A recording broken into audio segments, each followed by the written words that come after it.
Сәлеметсіздер ме?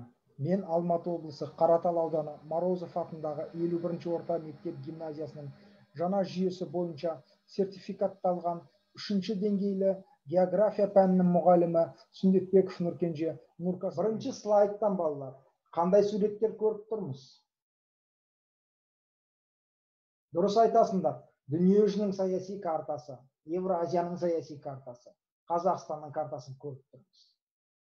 Яғни бүгінгі сабағымыз картаменен байланысты. Сабағымыздың тақырыбы дүниежүзінің саяси картасы.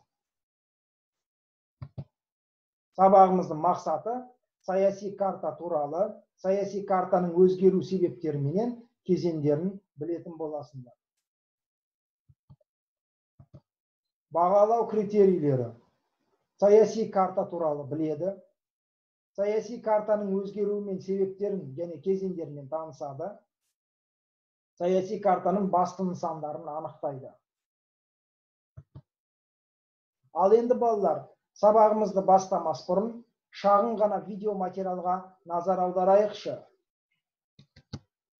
Саяси картаның нысандары. Мемлекет мәртебесі рәсімделген, халықаралық деңгейде танылған тәуелсіз мемлекеттер танылады.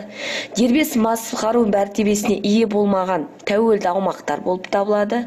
Тәуелсіздігі танылмаған елдер мен мәртебесі анықталмаған аумақтар болып табылады. Өстіп саяси карталар бөлінеді. Мемлекеттің құрылымы. Мемлекет нысанының екінші элементі бұл ұлттық мемлекеттік қатынастарды, әкімшілік территориялық жүйені, олардың ерекшеліктерін бейнелейді. Мемлекеттік құрылым мемлекеттің басқарылуы және әкімшілік ұйымдастырылуы болып бөлінеді. Мемлекеттің басқарылуы республикалық және монархиялық басқару. Республикалық басқару бұл парламенттік, яғни мемлекет басшысы, премьер-министр.